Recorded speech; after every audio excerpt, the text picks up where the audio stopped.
Waalaikumsalam warahmatullahi wabarakatuh. Bagaimana hari ini anak-anak kabar kalian? Apakah ada yang tidak masuk hari ini? Siapa aja?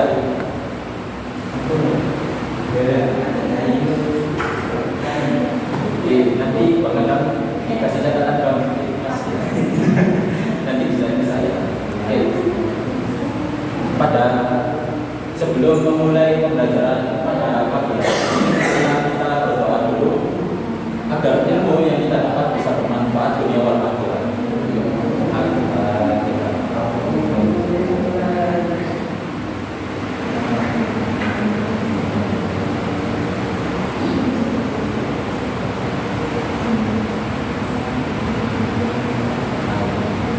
Baik, di sini Bapak akan menjelaskan tentang menerapkan al-kuliah itu al-khamsah dalam kehidupan sehari-hari. Nah, pada pembahasan pertama yaitu pengertian al-kuliah al-kuliatul al-khamsah. Kata al-kuliatul al-khamsah terdiri dari dua kata, yaitu al-kuliatu dan al-khamsah.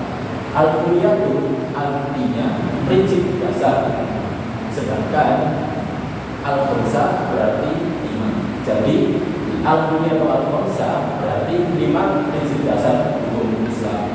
Nah, di sini dapat disimpulkan bahwa al-kuliatu al-khamsah berarti 5 prinsip dasar hukum Islam yang bertujuan untuk mewujudkan kemaslahatan bersama.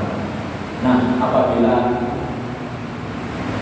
al-kuliah kita ada apabila hal ini tidak ada di dalam kehidupan kita, maka akan menimbulkan suatu kerusakan pada kita. Nah, selanjutnya yaitu urutan al-kuliah itu al-khamsah. Nah, di sini banyak pendapat dari berbagai para ulama tentang urutan al-kuliah itu al-khamsah. Nah, salah satunya yaitu pendapat yang paling kuat, yaitu menurut dari Imam Al-Ghazali. Beliau berpendapat bahwa urutan al-kuliah itu al-khamsah antara yang pertama yaitu menjaga agama atau hifdzul ad-din, yang kedua menjaga jiwa atau hifdzul an-nas, yang ketiga yaitu menjaga akal atau hifdzul al-aql, yang kedua yaitu menjaga keturunan atau hifdzul an-nas, dan yang terakhir yaitu menjaga harta atau hifdzul al-Quran. Nah, di dalam urutan ini, apabila kita dihadapi dengan dua kondisi, dua prinsip atau lebih dalam kondisi di mana kita terdapat dua prinsip ini dalam kehidupan kita, maka yang harus kita lakukan yaitu mengutamakan dari yang pertama dahulu sampai yang terakhir. Misalnya kita mau mengerjakan sholat dahulu atau mengerjakan kerjaannya untuk mencari uang kita. Nah, di situ kita harus mengerjakan sholat dahulu atau menunaikan ibadah sholat dahulu. Karena Allah Subhanahu wa Ta'ala menjelaskan juga apabila kita memperbaiki sholat kita, maka Allah juga akan memperbaiki kehidupan kita. Nah, apabila saat kita sedang bekerja dan mendengar panggilan sholat atau azan, maka hendaklah kita berhenti sejenak untuk melakukan pekerjaan kita dan bergegas segera melaksanakan ibadah sholat. Nah, pada pembahasan pertama pada urutan al-kuliah al-khamsah yaitu ibu nanti atau menjaga agama. Agama merupakan pokok dari segala alasan mengapa manusia hidup di dunia ini. Oleh karena itu, menjaga agama itu merupakan sesuatu yang sangat penting sebelum menjaga hal-hal lainnya. Karena menjaga agama itu merupakan dasar dari prinsip-prinsip yang kita sebutkan tadi. Ada pendapat yang mengatakan bahwa rukun Islam itu ada 5. Apabila kita melaksanakan semua dari rukun Islam tersebut, mulai dari membaca kalimat syahadat, melakukan ibadah sholat, melakukan ibadah puasa, zakat, dan melakukan haji apabila ia mampu, maka itu menandakan bahwa kita menjaga agama kita. Nah, sebagaimana firman Allah dalam khalaqul jinna wal insa illa liya'budun, yang artinya Allah tidak menciptakan jin dan manusia melainkan agar mereka beribadah kepada-Aku. Nah, selanjutnya setelah menjaga jiwa, yaitu menjaga agama itu menjaga jiwa. Hidup atau hidup anas.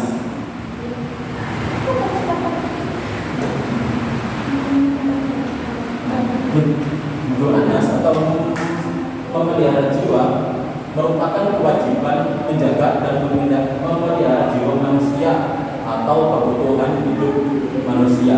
Oleh karena itu Allah memberikan nyawa kepada kita itu merupakan sesuatu karunia yang besar kepada kita.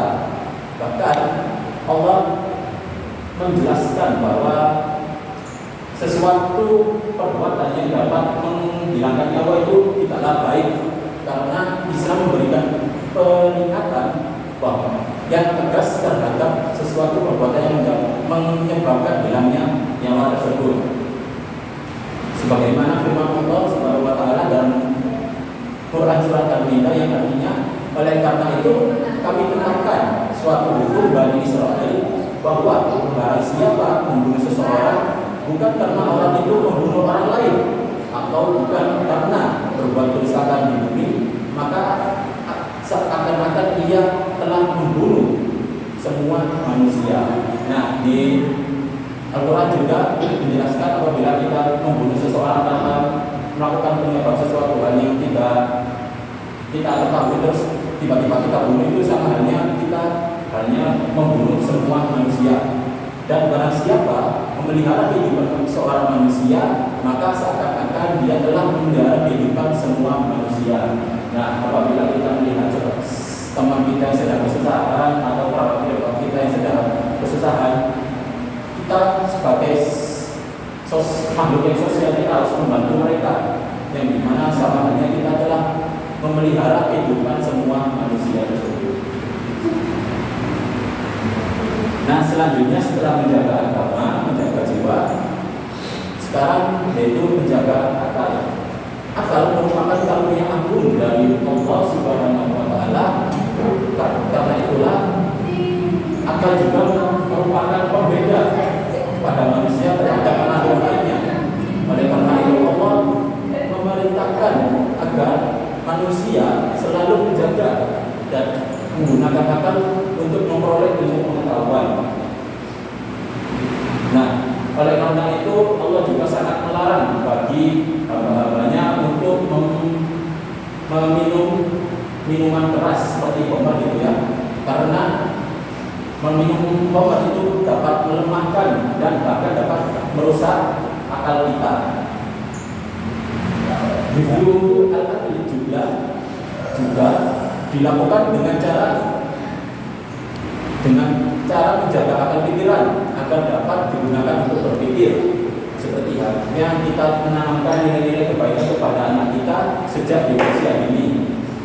Oleh karena itu akal harus dibekali dengan ilmu yang cukup, terutama ilmu agama. Waktu apabila saat anak kecil sudah beranjak di usia 6 tahun atau 5 tahun, kita harus mengajarkan mereka tentang nilai-nilai agama, yaitu mengajarkan sholat, mengajarkan ngaji, dan hal-hal lainnya. Nah, ini untuk seperti pembahasan yang sebelumnya saya jelaskan, cara menjaga akal itu terutama yaitu menanamkan pikiran-pikiran dan nilai-nilai kebaikan kepada anak sejak usia dini. Yang kedua yaitu gunakan akal untuk mempelajari ayat-ayat Allah dan didampingi dengan ilmu-ilmu pengetahuan yang lainnya. Yang ketiga yaitu hindari perbuatan maksiat yang dapat merusak akal. Nah, seperti tadi yang saya jelaskan, minum khamr atau menonton film-film yang itulah orang-orang dewasa itu. Dan yang ketiga dan yang terakhir yaitu perbanyak zikir kepada Allah Subhanahu wa taala. Kita itu zikir petang dan zikir pagi. Nah, selanjutnya yaitu hifdzun an-nas, yaitu menjaga keturunan. salah satu tujuan agama adalah untuk memelihara keturunan, syariat perkawinan, dan berbagai syarat rukun dan ketentuannya merupakan salah satu cara untuk menjaga keturunan. Nah, bisa juga menjelaskan untuk menjaga keturunan itu bisa diajukan dari melalui suatu pernikahan dari antara ras atau ras dengan yang lainnya, antara suku dengan suku lainnya begitu. Dan Islam juga melarang untuk melakukannya gitu ya, agar menjauhi perbuatan zina, karena zina itu harus dihindari, dijauhi gitu ya, dan juga hukumnya haram. Nah, selain itu pentingnya menjaga keturunan juga bertujuan untuk melestarikan kehidupan manusia di bumi. Oleh karena itu manusia harus memiliki generasi penerus untuk melanjutkan generasi dan cita-cita para pendahulunya atau pejuang-pejuang pendahulunya. Atas dasar inilah Islam menganjurkan umatnya untuk pernikahan, sebab menikah merupakan satu-satunya jalan untuk melahirkan keturunan yang sah. Setelah lahir keturunan, Islam mewajibkan orang tuanya untuk menjaganya serta mendidiknya.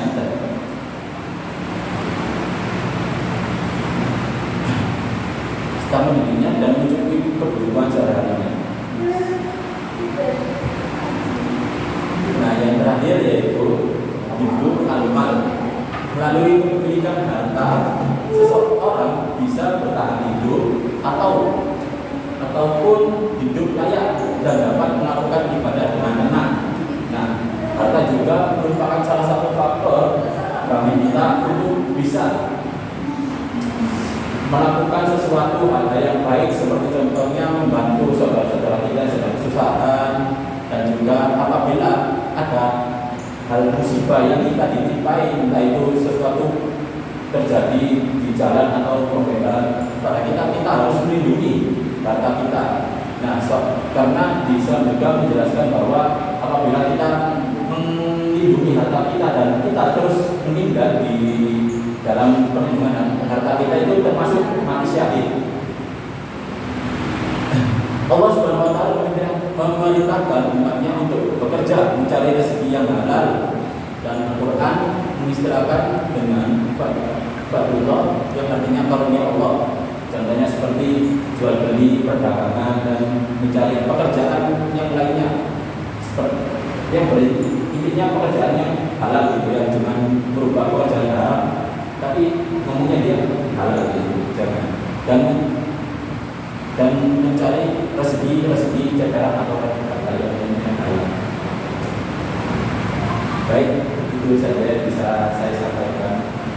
Apabila ada salah kata, mungkin ada yang mau menanyakan tentang perihal menerapkan Taqwiyatul Anfusah dalam kehidupan kita sehari-hari.